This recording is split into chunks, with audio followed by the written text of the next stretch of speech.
Thanks, Jamie. Thanks, Francesca. My name's Matthew Griffin. I'm the founder and CEO of the 311 Institute and the World Futures Forum. I'm a futurist and strategic advisor living just outside of Basingstoke, so Surrey and Hampshire's my local stomping ground. And when we have a look around the area, we have a huge amount of innovation coming through. We've got entrepreneurs basically that are breaking barriers and boundaries absolutely everywhere. Now, when we have a look at what's being disrupted, how the world is changing, everything is being disrupted. Everything is changing. So, for example, I work with lots of different organizations. I work with organizations like Accenture, where we look at the future of digital and business, companies like Airbus, where we look at the future of transportation and mobility, particularly as it relates to urban air mobility systems, Aon and Willis Towers Watson, where we look at the future of insurance and healthcare, organizations like Arm, where we look at the next 10 years of computing, companies like Huawei, Samsung, and InterDigital, where we look at the future of communications and smart things and devices, everything from 5G to 6G to 7G, and then quantum communications, basically, which comes down the line in about 2040. In addition to that, I work with a variety of different global asset manager organizations, companies like Lloyds Bank, but also organizations like Legal & General, where we have over $6 trillion under asset. Now, bearing in mind, these are the people who actually actively invest in helping us build a good future. That's it, which is sort of a conversation to be had for another time. Companies like Disney, where we have a look at the future of movie making and synthetic content and media. There is just so much going on now. It's incredibly difficult to keep your head wrapped around it all. So as we look at this, as we look at a world where everything is actually being disrupted right now, right as we stand in the present, I've put a lot of this information into book form for you. So I'm not going to cover everything, obviously, in this presentation, but if you have a look at the technology codex, there are over 250 exponential technologies that you can thumb through. There are hundreds of trends, basically, that you can kind of try to wrap your head around. And then there's an innovation framework as well if you actually want to own and dominate, basically said future. Now, when we have a look at startups, particularly from an individual perspective, the world has changed beyond all recognition from an entrepreneur's perspective, because today, unlike 40, 30, even 20 years ago, as an individual, if I can find a problem worth solving, the left-hand side of this particular triangle, I now have a mixture of incredibly powerful, democratized, and affordable technologies that I can use to combine together to create different products and services that are increasingly science fiction-like. And then once I've done all of that, I still need to get these things out into the marketplace. But if it's a digital product, for example, 3.5 billion people on the planet are digitally connected to one another. And if I, as an entrepreneur, can find the right levers, then I can get my product that I've created today into the hands of billions of people faster than at any other point in human history. And it's only getting faster. And an example of this is 100 years ago, if you wanted to reach 50 million consumers, it would take about 75 years in the television's case. Pokemon Go hit 50 million users in a couple of weeks. And if we have a look at Facebook's Libra currency, which launched in June 2019, that could have changed the global financial services industry as well as the state's control of money, according to the chairman of the PBOC, the ECB, the Bank of England, and the US Fed overnight. Because Mark Zuckerberg could have created a digital product, in his case, pushed it live at 9 a.m. in the morning, and by midday, it could have been being used by 100, 2, 3, 4, 500, a billion, 2 billion, possibly even 3 billion people. So our ability to create revolutionary, science fiction-like products and services that disrupt the status quo in new ways, and then our ability to actually get those into the marketplace at extreme speed and scale is only accelerating and getting bigger and easier to do. Now, this is my starburst. I track over 450 exponential technologies, and I'm not going to be going through all of these by any stretch of the imagination. But imagine this, from an entrepreneur's perspective, you've got a problem worth solving that you can make some money off of. You now need to combine different products together or different technologies together to create your new product. So, for example, each individual technology on this starburst can either disrupt one industry or every industry. The starburst goes from 2020 to 2070, and each dot represents when that technology will be commercially mature so that we as entrepreneurs can use it. And each dot represents an addressable market opportunity of at least $500 billion. And you can see there's a lot on there. So giving you some examples, 3D printing, one dot on the starburst disrupts the global manufacturing industry, which today brings in revenues of about $10 trillion. Bioreactors solve global famine. When we start having a look at things like biotech, we've got new gene editing tools, basically that let us do in vivo gene editing in new ways, gene therapies, regenerative medicine, bioelectronic medicine, and all kinds of other things.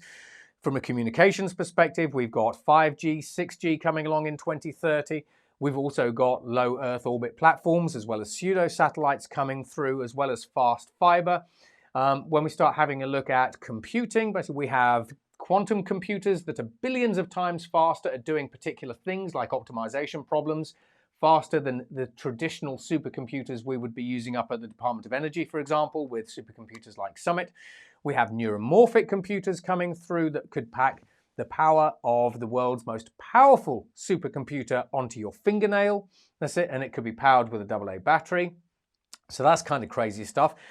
In addition to that, we've got polymer computers, we've got DNA and biological computers coming through.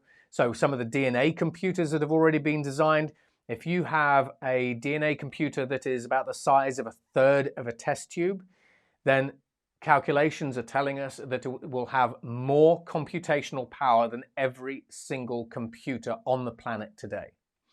And then we have molecular information systems coming through, chemical computers, liquid computers, where the computer chips are literally liquid, where the storage is liquid.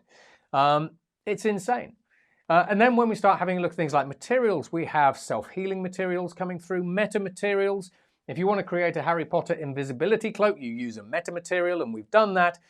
We've got robots, hard robots, soft robots, drones. We've got DNA-based robots and molecular robots already here that we've used to create the first very basic molecular assemblers.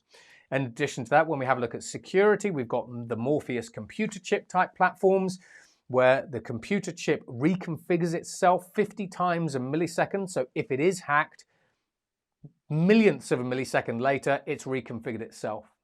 And that particular computer chip stopped 300 expert hackers gaining access to critical systems in the US military recently. And then when we have a look at immersive technologies in the user experience space, we've got augmented reality, mixed reality, virtual reality, which brings us to the metaverse. We've got neural interfaces coming through where I can put a skull cap on your head and I can stream your thoughts to YouTube. Literally, we've done that, but I'm not going to include that in this presentation because we don't have time. It's a crazy, crazy world. And from an entrepreneur's perspective, all of these different technologies and tools are right at our fingertips now, letting us create things that would have been unimaginable even 5 years ago. And I'm going to show you some of those. Now, every industry is being disrupted. I'm going to show you the future of agriculture. I'm also going to show you the future of energy, where we already have over 1 trillion watts of renewable energy systems installed. I'm going to have a very brief conversation right now with you about the future of finance. So we've got startups, so fintech startups that are starting to do different things. We have decentralized finance. So for example, when you have a look at the future bank, it could be Roblox. Roblox makes a lot of its money from microtransactions. They're increasingly creating a metaverse space where you can transact using NFTs and you can actually use their own crypto coins. So in the future, our organizations like Barclays, HSBC, and JP Morgan, as well as Facebook, which is technically a really big fintech, are they actually going to be disrupted and find themselves competing with Minecraft, Fortnite, Roblox? Bearing in mind, Roblox has over 200 million players at the moment, all willing to spend money and transact and do stuff. When we have a look at healthcare, I'll have conversations with you in a bit about that. And then when we have a look at transportation, everything's going autonomous and electric. But there's a lot more to it than that. Now, 3D printed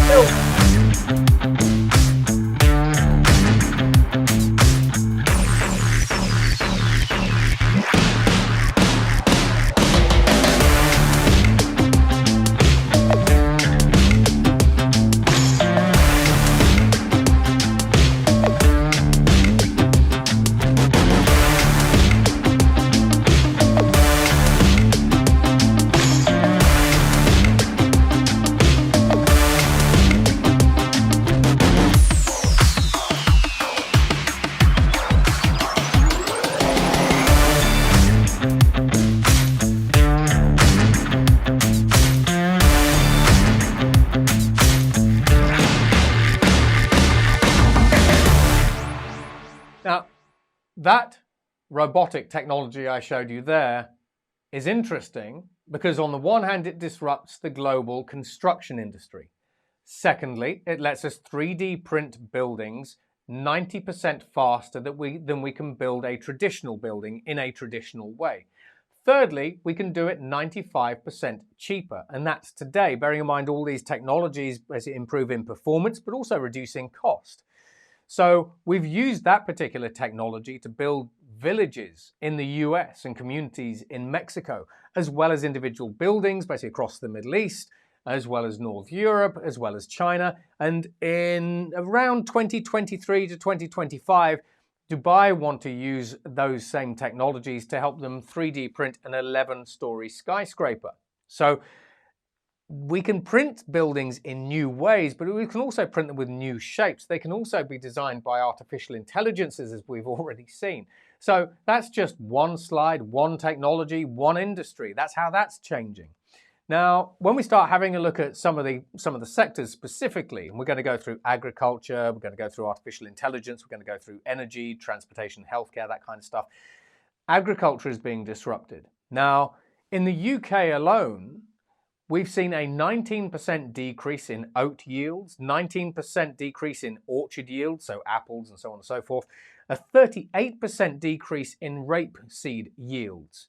Now, a lot of this is due to extreme weather. So what we have is we have an increasingly large global population, which is estimated to hit 11 billion people by the year 2050, which is why the United Nations says that in the future, wars will be fought over food and water, and I'm going to prove them wrong. So just wait with me.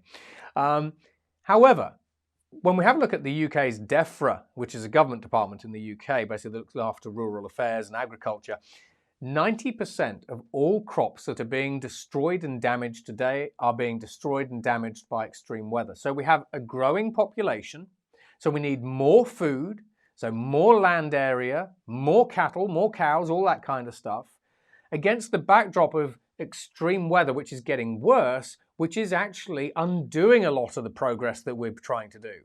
So this fundamentally means that we need a new way to produce food. And we have a variety of different ways. Now, the traditional way that we can do it is precision agriculture, using Internet of Things, communications technologies, and so on and so forth, drones, that sort of thing, so that we precisely target one weed with an electrical zap from a robot as opposed to having to apply pesticide to the entire field. That's okay. Now, oddly enough, just FYI, we've also seen companies creating robotic bees because we're seeing pollinator colonies collapse. And we're also seeing an increase in automation in agriculture. Again, bearing in mind that was part of the first industrial revolution. So in the UK, we've already seen the use of robots to plant crops, monitor crops, and then harvest them. So an entire crop cycle. So when we look at picking, as the UK exited via Brexit, we had a problem getting migrant workers to come in and pick crops in the fields. But through combinations of artificial intelligence, faster computing platforms, machine vision, improved sensor technologies and robotic technologies, we can create robots now that pick all manner of different, even soft fruits like strawberries.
So that's one way to increase crop yields and harvest crops in new ways.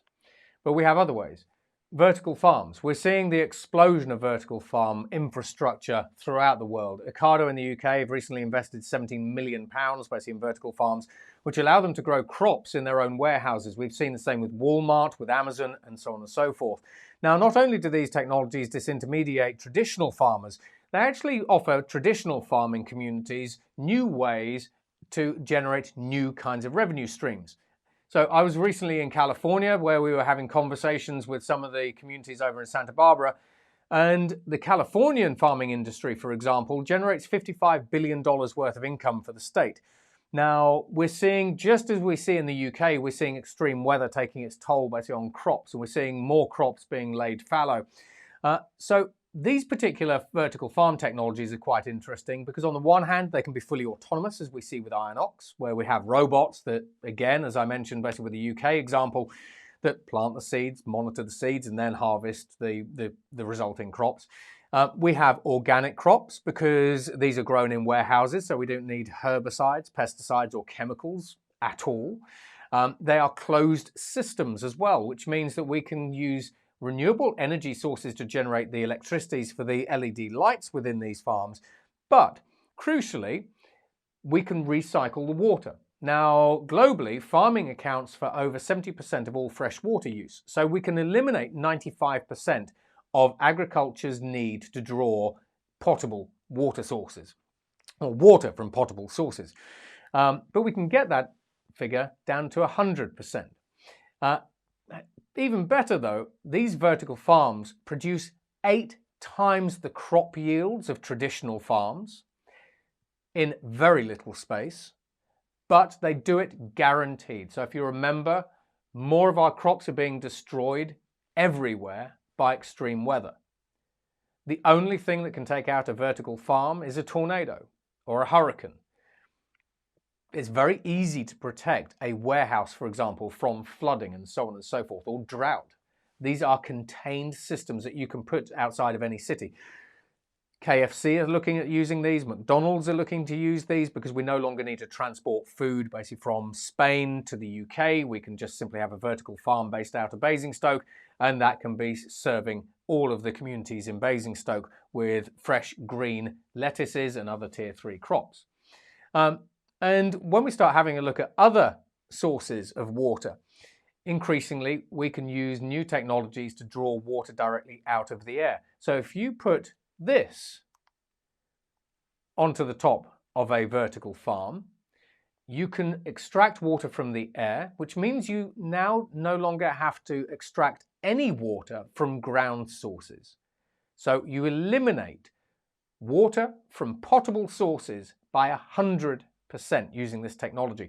And if you start using solar panels and all kinds of other sort of different technologies, as we're seeing throughout the Middle East, we can have solar panels that generate electricity, that extract water from the air, and then if we look down at the Solent, these same technologies and these same panels can extract lithium and uranium from seawater, which then means if your vertical farm, and it sounds nuts, but just because I'm covering water here, can actually extract lithium from seawater, which then means you have an extra income stream. So we can do some really, really crazy things nowadays. And this is sort of where I encourage everybody to get out and explore some of these new things. Get a point of view, figure out, is it for you? Isn't it for you? Do you care? Cellular meats. Increasingly, we can take a cell from an animal, put it into a bioreactor and grow chicken nuggets, fillet steak, mince, bacon, pork belly. We can take a cell from any animal, from a peacock, from a panda, and we could create panda burgers, zebra burgers in this way, without actually having to kill the animal.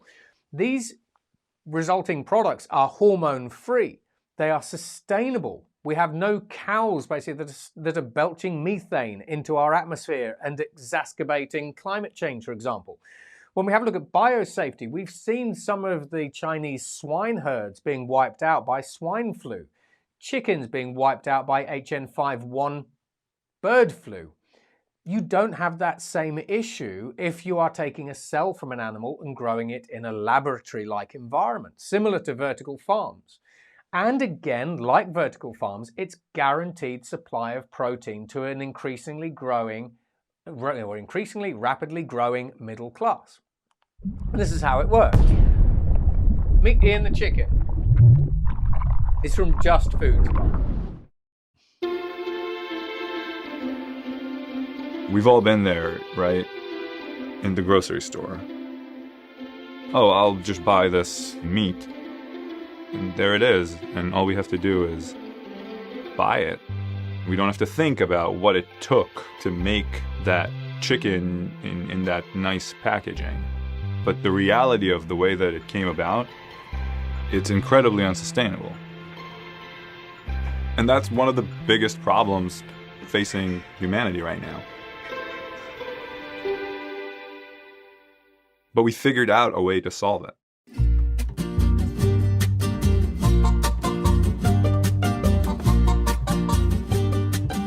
The whole idea is that that chicken in itself has an unlimited source of itself, and there is a way where you can take just a handful of cells and keep growing them essentially infinitely. For those very first cells, it was important to us how we got the cells, not just that we got the cells. We came up with the idea to use one feather from the single best chicken that we could find. We picked out.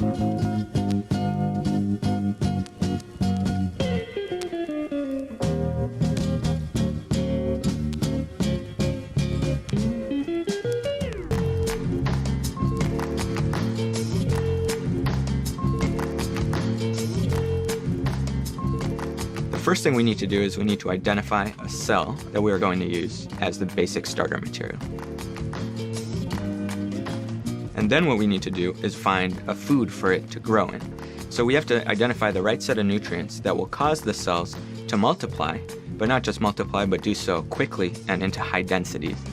Wake up, I wanna lift you up, I wanna dress you up, let's be friends.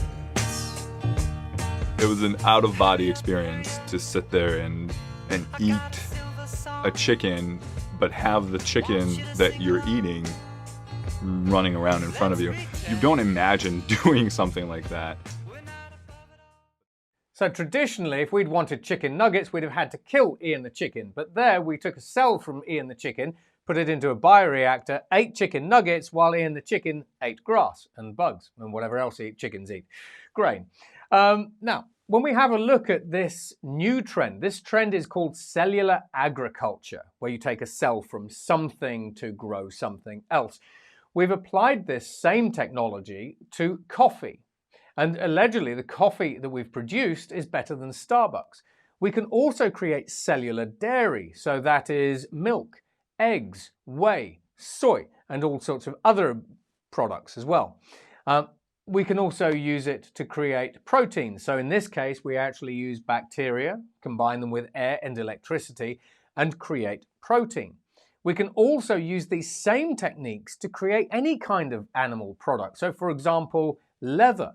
We can use these same techniques to grow wood in a laboratory, which means that you can have wood that is wood, but we haven't had to chop down a tree or deforest the Amazon rainforest if we look at things like rosewood, and so on and so forth.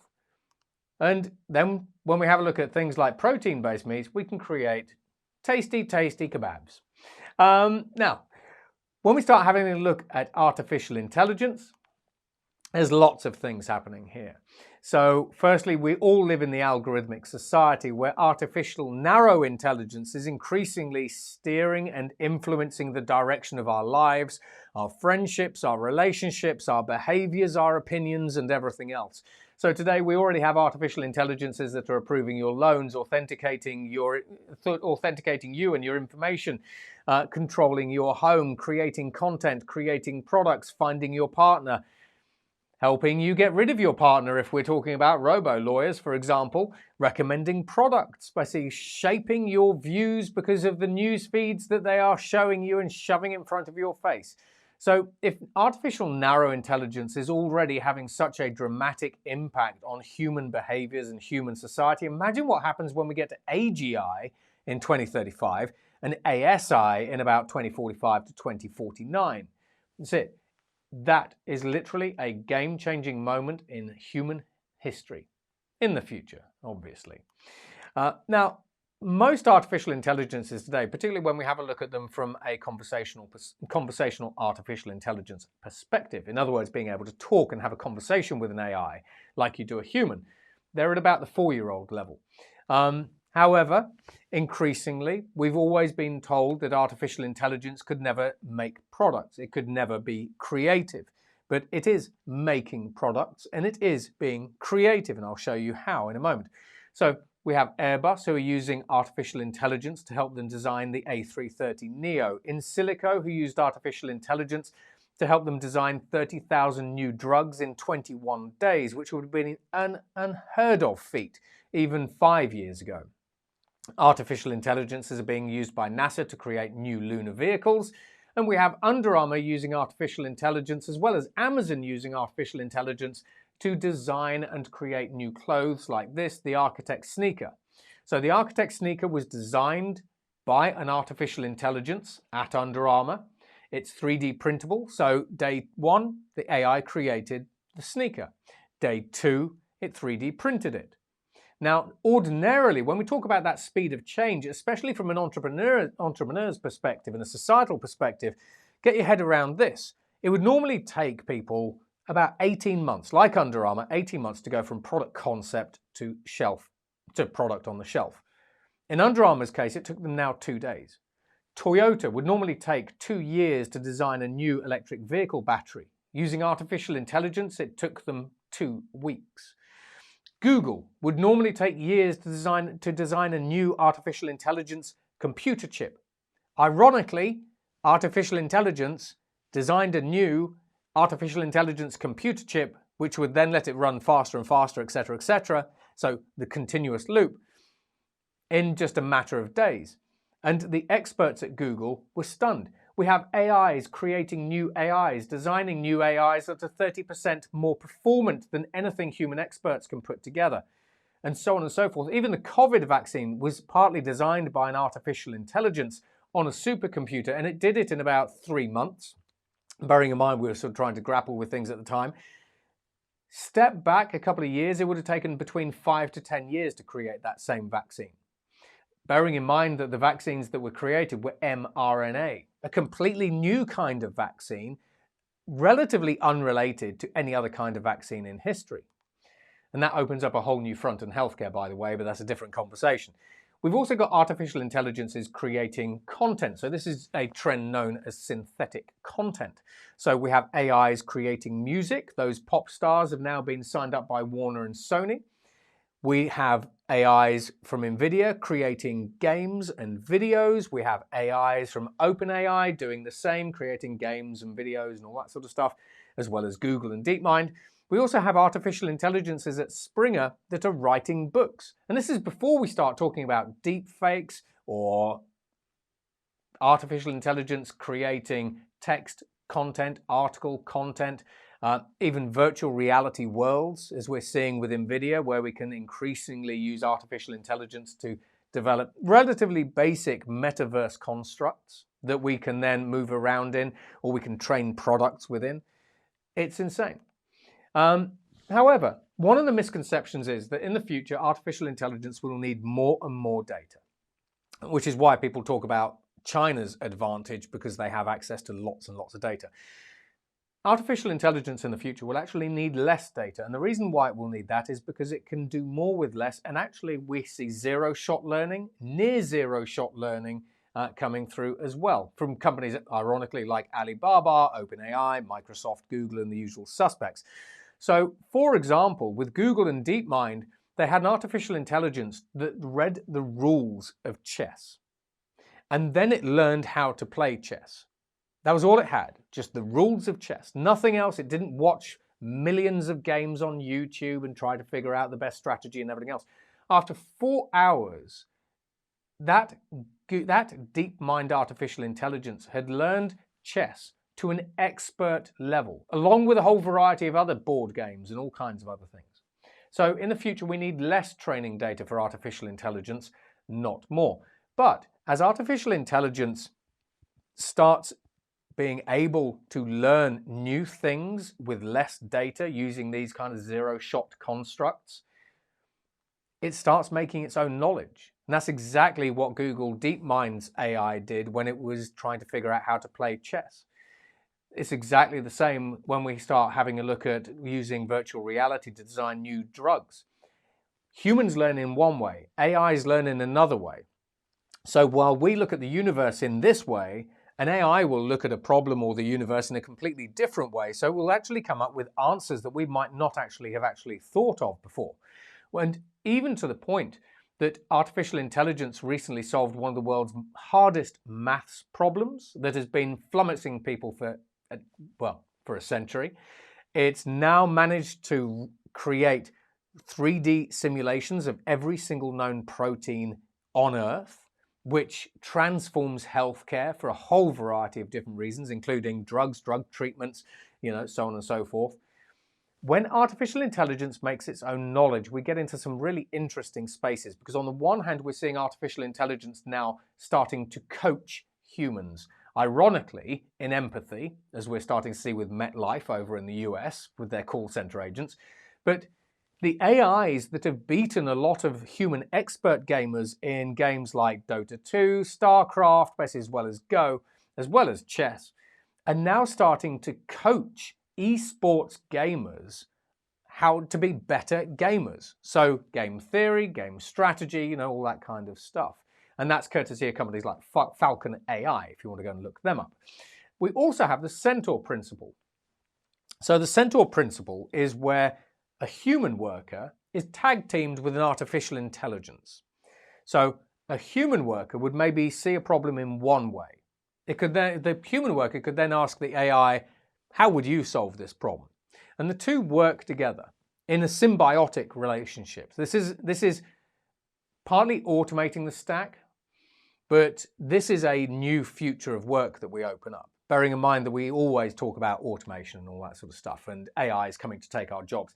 First, AI is actually going to help us unlock our own potential in new ways, because you ask the artificial intelligence how it might do something, it could come up with a radically different way. And you might not have thought of that, in which case you now do what you did before in the traditional way, but now your intelligence is augmented by AI. Hence, some people using the phrase augmented intelligence rather than artificial intelligence. Now, artificial intelligence also, ironically, has a memory problem. It has something called a cascade failure problem, where it can't remember anything from sort of history. So say, for example, and this is why Siri, for example, if you talk to Siri, you can't have a conversation with Siri because it can't remember what you said a couple of sentences ago, or even the last sentence that you actually said. So it's called catastrophic forgetfulness. Now, Google has now managed to create an artificial intelligence that works in a very similar way to the human mind that overcomes this particular problem, which then unlocks AGI, but also really starts helping unlock conversational artificial intelligence and lots of other AI use cases. AI has also got an energy problem. When you start having a look at graphs, the energy that artificial intelligence is consuming, along with blockchain, which is the blue line, is going like this. And as we start creating bigger models, basically with more parameters, we see models with anywhere between 1 to 4 trillion parameters, especially in the natural language processing space. The fact of the matter is AIs need more compute and they need more electricity. However, we have technologies coming through like the intelligence processing unit from companies like GraphCore that help AIs train and learn 100 times faster, but with 100th of the energy consumption. We have shallow neural networks coming through as well, courtesy of the US DoD, as well as organizations like MIT, where MIT managed to use something that looked a little bit like a digital worm's brain that had 14 neural pathways to drive a fully autonomous vehicle. And it did a decent job as well. Not great, but it did a decent job. So shallow neural networks let us do some of the things that AI is capable of doing today, but in a much, much smaller energy footprint. AI also has an image problem. So the US military, when we have a look at the warfare space, has now gone on record to say that in the future battlefield, humans are the weak link. And then do you remember that time that artificial intelligence went to war? Well, it went to war with one another. So Google put two AIs up against each other.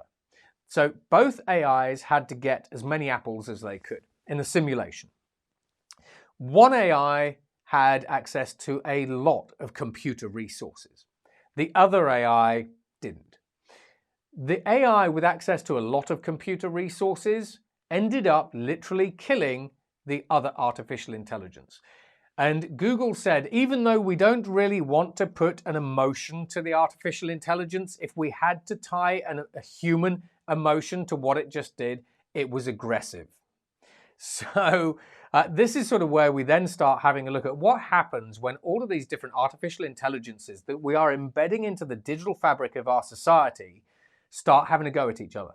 Either start colluding, collaborating, or just plain start fighting one another. Do we get caught up in the crosshairs? Now, this brings us on to this trend.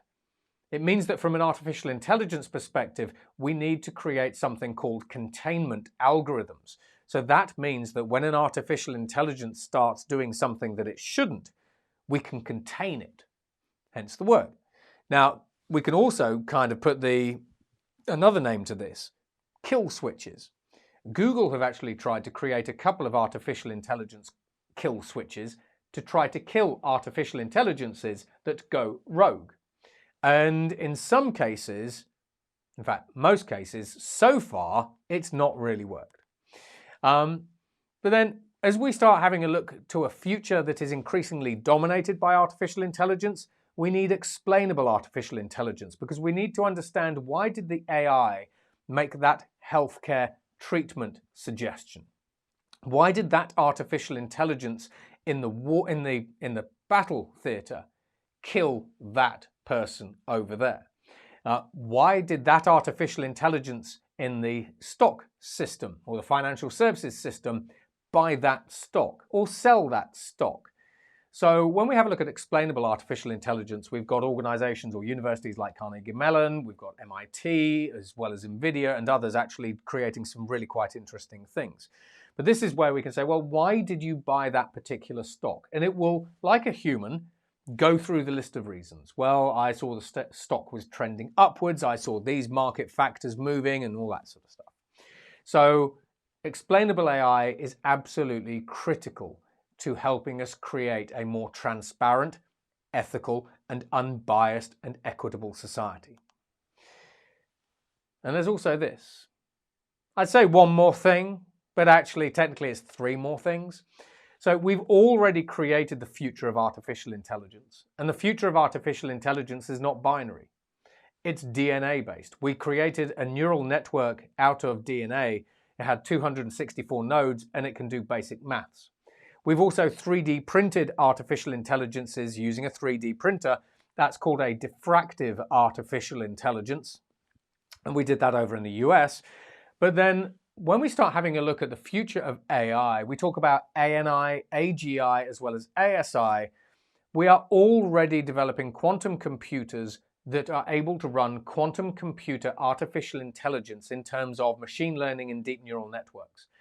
Quantum computers are billions of times more powerful than today's traditional supercomputer systems. And we've shown that numerous times with Google as well as the Chinese government. And there's lots of examples, you can go and look those up. What happens when quantum artificial intelligence, which really starts taking off about 2025, a little bit before, but 2025 onwards, what happens when artificial intelligence is able to self-evolve, as it already has? We've got Facebook, OpenAI, Google, as well as a couple of other artificial intelligences that have self-evolved. So, for example, Google's AI self-evolved and ended up translating its inter-AI communications into a different language, which it then encrypted. We had Facebook's artificial intelligences that evolved and managed to spontaneously collude and collaborate with one another. We had an open AI artificial intelligence that, in their own words, spontaneously learned maths. So what happens when you have artificial intelligences that can self-evolve, self-design, self-replicate at extreme speed on a computer system that runs billions of times faster than anything that anyone like you or I are using? That gets interesting. Tell me what the answer is. Now, when we have a look at the future of communications, basically we've got over 12,000 low Earth orbit satellites going up into space. Those are already beaming down connectivity, shall we say. So that's sort of 4G, LTE. We're not 5G yet. But it's beaming down basically at 200 megabits a second at 20 milliseconds for $99 per month. So this is sort of Starlink, so with SpaceX. Now, these low Earth orbit satellite systems can already blanket the entire Earth in satellite internet-based coverage, which means that the other 3.5 billion people on the planet who aren't connected yet can be connected. So if you're an entrepreneur today, you can sell your digital product or service to 3.5 billion connected people. In 5 to 6 to 7 years' time, you'll be able to sell it to 7 or 8 billion connected people. Imagine what that does for your AMO. When we have a look at fiber, we often talk about over-the-top communications like satellites, basically like 5G, which we come to. We already have fiber in Japan that can run at 319 terabits per second. That's many, many times faster than even the biggest, fattest trans-Pacific and transatlantic internet pipes that we see sort of Facebook, Microsoft, Google building and all that sort of stuff, that typically only do about 50 terabits a second. 5G, one of the records basically that we've seen with 5G is we've seen a record speed of 6.3 gigabits per second. Bearing in mind that you or I, basically when we're going out to T-Mobile, for example, or Verizon or AT&T or whoever else it happens to be, Vodafone basically will typically get a contract basically that gives us access to 5G at around sort of 100 megabits a second to about 1.5 gig a second. That's kind of the commercial sort of landscape that we have at the minute. But 5G's latency is 1 millisecond. That's it, which means we can do a whole variety of new and interesting things. So firstly, we can download a Netflix movie in 49 seconds. But we don't really do that, let's face it, unless you're getting onto a plane like I am in a couple of days' time. But it shows how fast it is. However, some of the really interesting things that we can do is we can have surgeons in one place, in one country or city, performing robotic-based operations on someone who is hundreds of miles away. We had a young woman with an acute heart attack. The total transfer time to get her to our hospital was 3 hours. There's a feeling of helplessness as a physician that you know what the treatment is to limit their chance of death, but you can't get to them. Our hypothesis is that if we implement remote robotics in its full capacity, we will change the lives for hundreds of thousands of patients in the US and millions around the world. Using technologies like 5G networks and robotic systems to provide cardiac care at a distance and be able to do telestenting has the potential to change the landscape of medicine. 5G technology really opens up the possibility to do these over longer distances with minimal delays in signal and transmitting greater amounts of data. Being able to reach a patient hundreds of miles away to deliver the care they need when they need it is one of the most disruptive things happening in the medical industry. So bringing that back down to a southern England perspective, that means that we can have a tower block in Basingstoke, for example, packed full of surgeons who are performing neurosurgery, heart surgery, telestenting on patients who are either in the UK, in Europe, or anywhere else in the world over 5G. So that not only democratizes access to surgery, but it helps us save the lives of the 43 million people around the world who die every year because they don't have access to surgeons or surgical care, let alone the 140 odd million people who need some form of life-altering surgery but can't have it. From a 5G perspective, increasingly we can have dumb stuff. So your next Apple smartphone could end up just being a dumb brick with a really great screen and a 5G modem in it. And the reason for this is 5G is so fast with latencies that are so low that it allows us to stream content straight from the cloud. Your device can be a pass-through device now.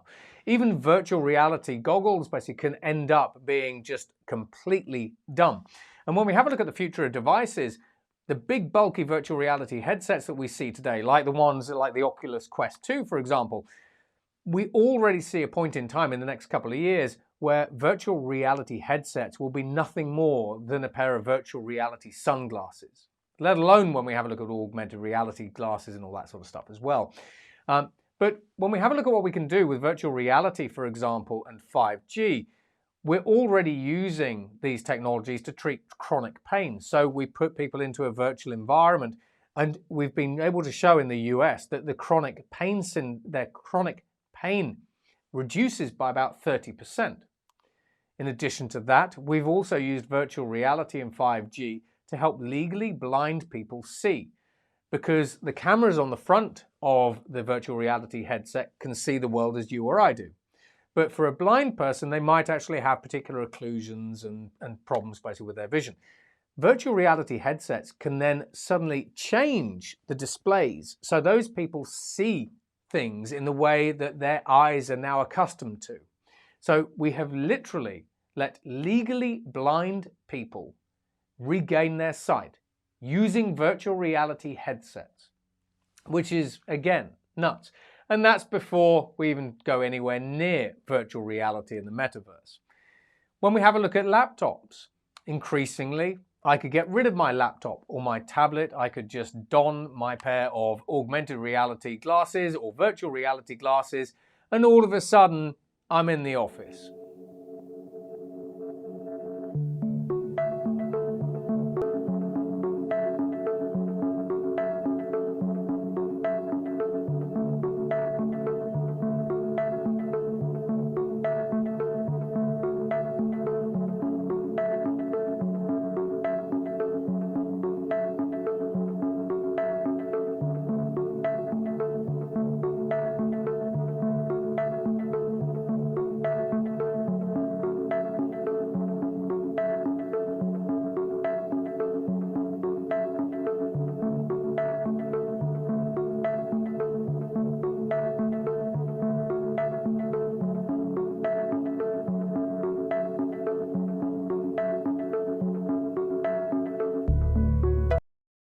And this then brings us on to things like the future of work, jobs and skills, which you can actually go and have a look at a couple of my other presentations on my YouTube channel for that.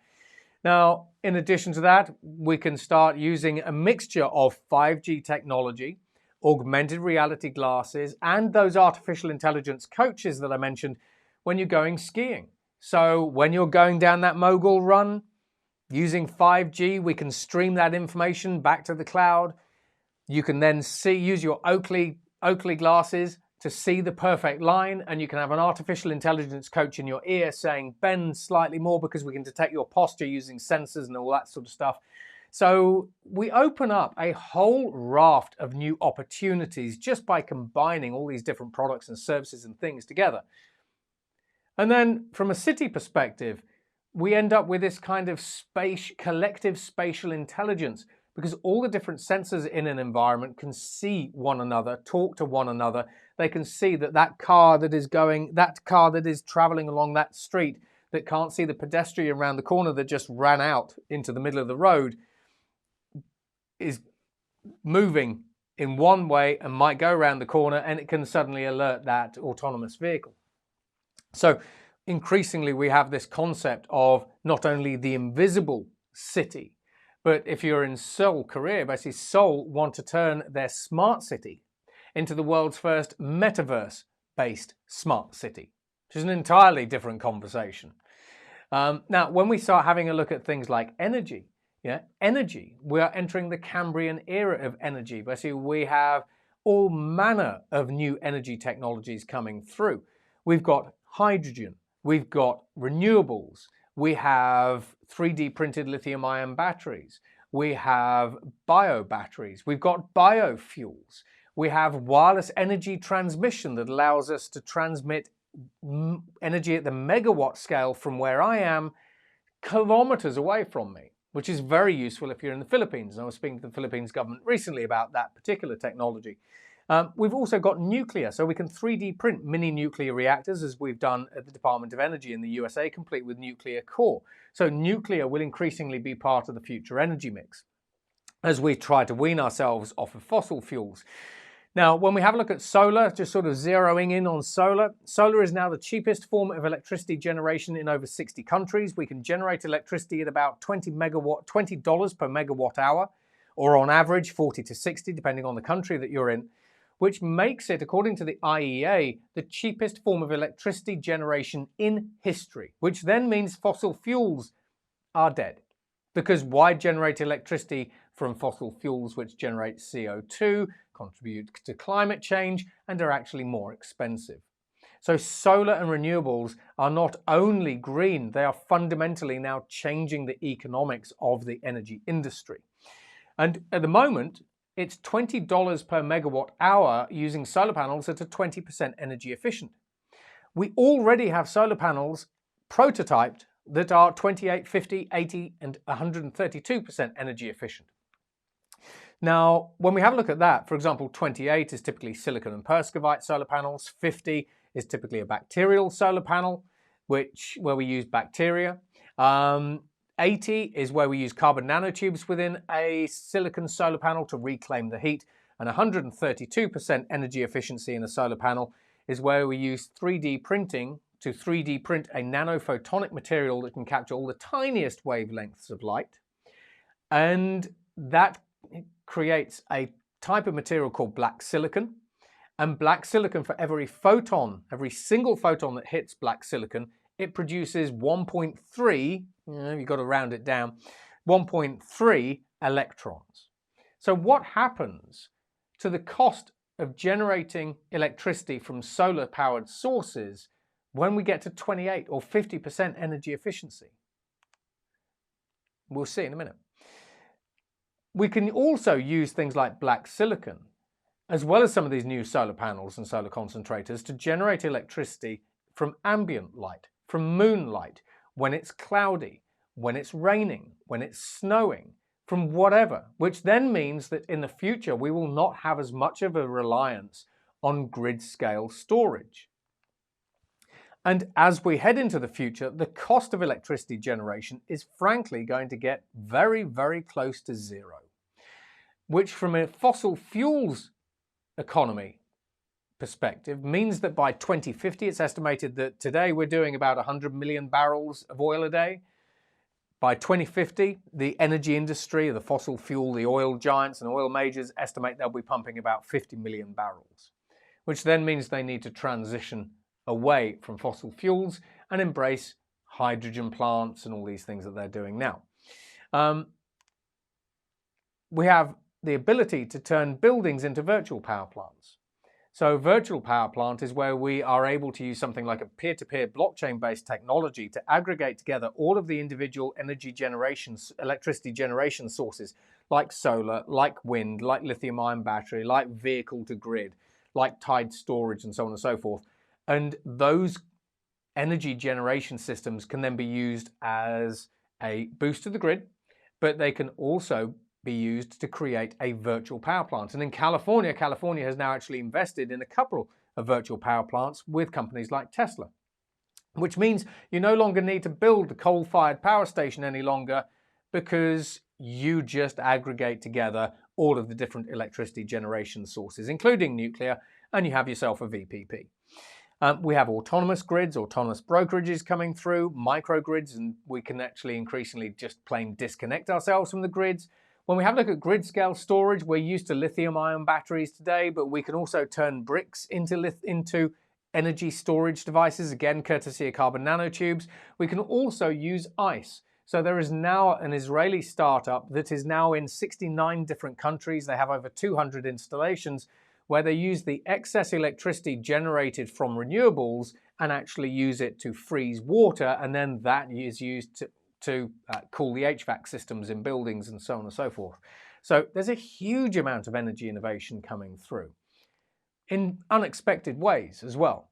Healthcare, when we have a look at healthcare, in 2028, it's expected that we're going to reach something called escape velocity. Now, escape velocity is the point in time where we are able to add more than a year's worth of life to you for every year that you've lived using new medical breakthroughs and advances and things. So this actually puts us on the path to seeing the age of 100 or even 125 not only being commonplace, but with all of the different medical advances we've got coming through, 100 and 125 could also be the new 60. And that's over the next sort of 10, 20 years. So really within most of your lifetimes. Increasingly, when we start talking about things like science fiction, like Star Trek, as I was talking to someone about the other day, the smartphone in your pocket is a tricorder. You can talk into it and it will diagnose whether or not you have COVID, whether you have the onset of flu. It will diagnose whether you have the onset of dementia, PTSD, because when you have PTSD, you talk in a monotone way, allegedly. When you have dementia, you use slightly different sentence structures and vocabularies and all that sort of stuff. You can use machine vision, so artificial intelligence, machine vision, and the camera to detect whether or not you have pancreatic cancer because your eyes go yellowy, so you hold your phone up like that. So increasingly, your smartphone is actually a really smart tricorder device which helps us decentralize and democratize access to primary and secondary healthcare services for the hundreds of millions of people around the world who don't have it today. Plus, think about the implication of combining these technologies with things like telepsychiatry and telehealth, and all of a sudden you have a completely new construct when it comes to the future of healthcare. We are all replaceable. Your mother might have said that you are irreplaceable, but she was wrong, but that's actually a good thing in this case. Traditionally, we've only been able to replace 70% of the human body with artificial body parts, like a metallic hip, a new knee joint, or whatever it happens to be.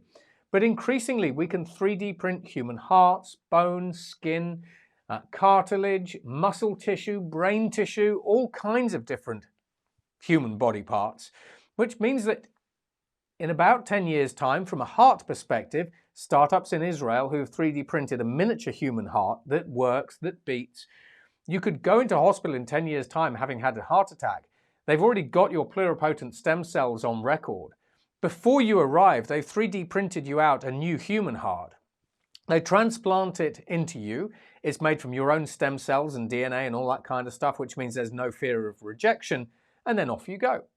But we can also 3D print electronics into those human organs, which all of a sudden means that if in the future that 3D printed heart does something funny, maybe it goes out of sync, its rhythm changes, you can just jolt it back into shape. When we look at vaccines, we've got new aerosol-based vaccines coming through, pill-based vaccines coming through, nasal vaccines coming through, mRNA vaccines coming through. mRNA vaccines are increasingly being used as a tool to eliminate HIV. We've also seen the use of genetic engineering technologies like CRISPR to create new types of cancer vaccine that literally kill cancers dead. And we've seen quite a number of human trials of those across China and the US. So that is literally a cancer vaccine. And speaking of cancer, we've also created nanobots, which the regulators will freak out about, and which is why you won't see them for 20 to 30 years, that are able to go into your bloodstream, identify cancer, because cancer has a particular type of genetic biomarker, drill into cancerous cells and kill them. So there's lots and lots of things happening on the vaccine front. And that's all before we start looking at quantum computers that could help us create a new pandemic vaccine in seconds, not the months that it's taken us during the current pandemic. Going virtual. We've got human digital twins, because once we've created a vaccine, one of the problems that we actually had trying to get it out to the market at speed and scale was we had to do human trials on human people. Now, in the US, we have a lot of people in healthcare who are now trying to create digital twins of humans. So rather than testing a new vaccine or a drug treatment on me, they test that drug treatment digitally on the digital version of me, and if I react, then they can try and figure out why, and they keep going through the cycle again. But eventually, by testing drugs on digital patients in that way, they can figure out what the right opioid dose might be for you, which is actually a problem that we have at the minute. But in addition to that, it allows them to test new drugs in simulation, digitally, at extreme speed, which means more treatments get out to the market faster. We've got telesurgery, which I showed you earlier. We've also got virtual reality drug development. So we've been able to develop drugs in virtual reality 30 to 50 times faster than we have using traditional tools like CAD modeling and all that sort of stuff. And then human too, increasingly we're disease resistant. So in China, we had a scientist who used illegal genetic engineering to help two twins become resistant to a whole variety of diseases, HIV, meningitis, all those sorts of things, because he altered their DNA. Now, speaking of genetic engineering, in the US a couple of years ago, we sat a patient with Hunter's syndrome in a bed, put him onto an IV drip that contained a genetically engineered solution. The genetic engineered solution went in, found the bad genes, clipped the bad genes out, clipped the new genes in, and he then got up after he had his cup of tea, went away. And with Hunter's syndrome, the good news is it'll kill you in 20 years. The bad news is it'll kill you in 20 years really painfully. He no longer has Hunter's syndrome. You can apply that same technology or that same technological principle to cure 6,000 incurable inherited genetic conditions that we have today. That's just the tip of the genetic engineering and gene therapy iceberg as well. And then finally, or when we start having a look at things like space, there's lots going on in space. The cost of accessing space has dropped by 99% in around 20 years. We can now launch a kilo into space for $2,750 with a one-day turnaround. And that's going to get cheaper and it's going to get faster. So we can also, with companies like Relativity Space, 3D print this. It's the Terran R. It's 216 feet long. It's 3D printed. It's one of the first 3D printed rockets ever. And it has 90% fewer components. It was partially designed by artificial intelligence. And AI is also designing new rocket engines with companies like Hyperganic, which are just one piece, which is handy basically from a manufacturing and a maintenance perspective. But in the Terran R's case, it's taken them about 60 days to 3D print this new rocket. We have companies like Tango, so Orbital Tango are now experimenting with 3D printing different things in space, in low Earth orbit. So is NASA. So NASA wants to be able to 3D print spacecraft, space vessels and satellites in low Earth orbit using 3D printing and 4D printing. So 4D printing is where we 4D print a satellite in space and it then self-assembles and goes off and does its thing. So in-orbit fabs. We have the privatization of space. So this is everything from communications with organizations like SpaceX and Starlink and Elon Musk, all the way through to mining. So Jeff Bezos, basically, as well as Rajid, want to increasingly mine resources from the moon or other stellar bodies, basically like comets and asteroids and everything else. We saw the Japanese space agency JAXA recently land a variety of different drones and robots basically on the surface of asteroids. That was, on the one hand, to sample the asteroids, but also just to sort of see if we could actually start mining them. So they fired explosives into them and all sorts of stuff. We've got space planes, Virgin Galactic. We've seen space planes going to the edge of space. We've seen Jeff Bezos with Blue Origin get all the way into space. We've seen the Dragon capsules now with SpaceX taking passengers into space, but also into the ISS, which then opens up space tourism. And if you're doing space tourism, it's all very well to go into orbit and circle the Earth and see the world from what the NASA astronauts call the orbital perspective, which I encourage you to read up on. But you need somewhere for them to go. So Jeff Bezos, for example, wants to create Blue Reef, which is his own private space station.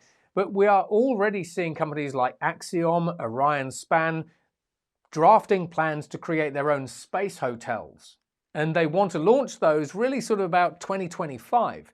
So Jeff Bezos, in his case, which is why I've sort of shown this particular graphic, He wants to create a space station. He's just been given the go-ahead by NASA, but he wants it to be part hotel, part science station, and part waypoint, because in his case, he would like to put 1 million people in a spinning space colony. Which again is a whole different conversation. So we should have a chat sometime. Just drop some comments below. And then as we look at this one, this is the last sector that I'm going to go through. Transport. The transportation industry is not what you think it is. So firstly, every type of vehicle is going autonomous, whether it is a massive cargo ship, whether it is a car, a van, a truck, whether it's a drone, whether it's a eVTOL aircraft, whatever it happens to be, they are all going autonomous. Even spacecraft are going fully autonomous with ESA, the European Space Agency. Now, on the one hand, autonomous vehicles, once we have a fully autonomous vehicle fleet, we should see 30% fewer cars on the road. And just as I mentioned with the invisible city with 5G, cars will have spatial intelligence. So my car will be able to use another car's sensors to see the road that's traveling along. And so it can figure out whether or not that person ran across the road and whether my car should stop before it turns the corner. So collective spatial intelligence. That then takes us into the following trend of hive minds, because my car or my robot or my connected smart device talks to other devices, and as my device learns something, it teaches whatever it has learned instantaneously to fleets of other cars, robots, and other devices. So we now have this concept of the hive mind economy, where machines are teaching machines new things, new tricks, etc., etc., etc. Different conversation, but hey-ho. We have electric vehicles, so we are increasingly moving from internal combustion engine vehicles to battery electric vehicles, fuel cell electric vehicles, vehicles basically that are coated with photovoltaic materials like Lightspeed and Hyundai, and we've seen with Toyota, where the car is powered by solar. We have wirelessly charged cars coming through with BMW. We have wireless charging roads in Michigan coming through, so you can charge your electric vehicle as you're driving along the highway. And then we have this, the Lamborghini Terzo Millennio. The battery is the structure of the car. It's called a structural battery. And that's just yet another type of energy storage device that we're seeing. In addition to that, your autonomous car contains loads of GPUs. It's a supercomputer on wheels. So we have companies over in the US that are now starting to turn your autonomous vehicle into a crypto mining machine. So as you are driving around or as your car is parked up at home, it's mining cryptocurrency for you. So your car that used to be a depreciating asset, it used to cost you money, is now making you money. And that's before you rent it out as a service, as a taxi to other people basically in your neighborhood. So we are not only changing how cars drive, we are changing the economics of the transportation industry and the mobility industry, not just for the big tech giants, not just for the big automotive players, but for you as individuals. And if I have an autonomous vehicle, I change basically what I can do with it. So on the one hand, I now have an empty space, because if I take the brakes, the pedals and the dashboard and the steering wheel out of a car, I just have an empty pod that drives itself. So in the morning, I can rent it out in London, for example, as office as a service, meeting place as a service, a little bit like Starbucks, basically where we saw the third space.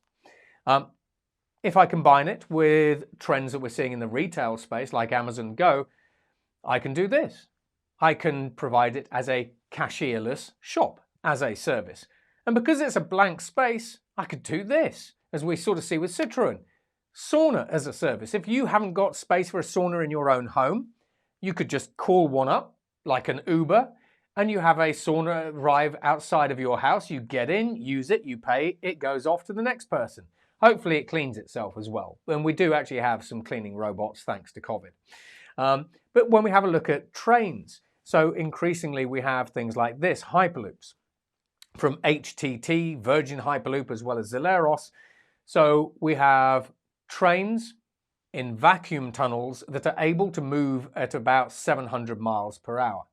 In China, they're creating something called the T-Flight. It's a supersonic / hypersonic Hyperloop train in a pod that travels at about 3,500 miles per hour. And they want that first prototype to come in at around 2025. But consider this. When I can start moving people and goods and cargo around in a Hyperloop network at Mach 1, I can now start moving freight, for example, containers from Shanghai to the Middle East or to Hamburg at supersonic speeds for the cost of traditional trucking. So there's that. That disrupts the shipping industry.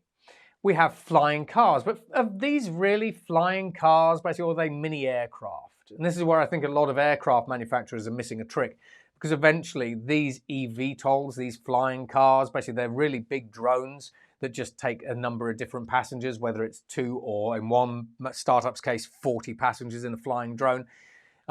We start down here with small drone-like passenger eVTOL aircraft, and eventually we have them taking 40 people, 100 people, and all of a sudden, basically, it's your big commercial jetliner.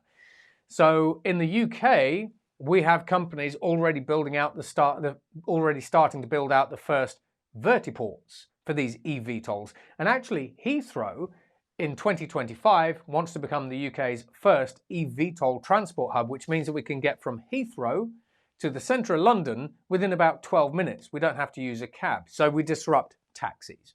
And then we also disrupt autonomous cars. So everything's disrupting everything else. It's just getting crazy and nuts. Then we have urban air traffic systems, because we need to be able to track all of these flying cars and vehicles basically in our airspace, and we're seeing great progress being made in Singapore, New York, in the UK, as well as across Europe.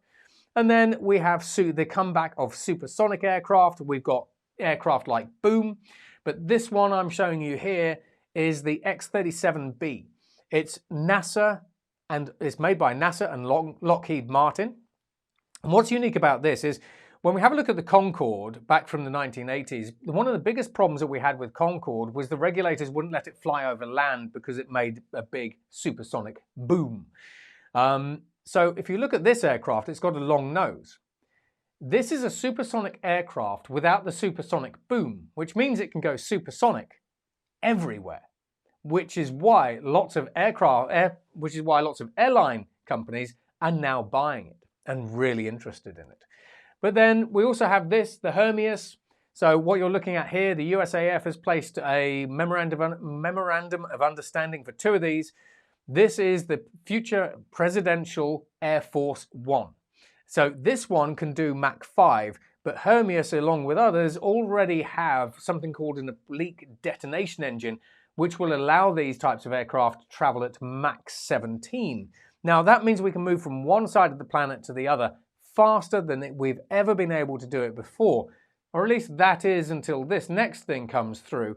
So this one's been flight tested many, many times. It's from SpaceX and it travels at Mach 25. So would you travel from Sydney to Los Angeles in one of these and then back in the same day? It opens up a lot of possibility.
There you go. How would you love a rocket ride? And that's it from me. So I've been your host, Matthew Griffin. Find me on the socials, connect with me on LinkedIn, drop comments down below. Don't forget to subscribe.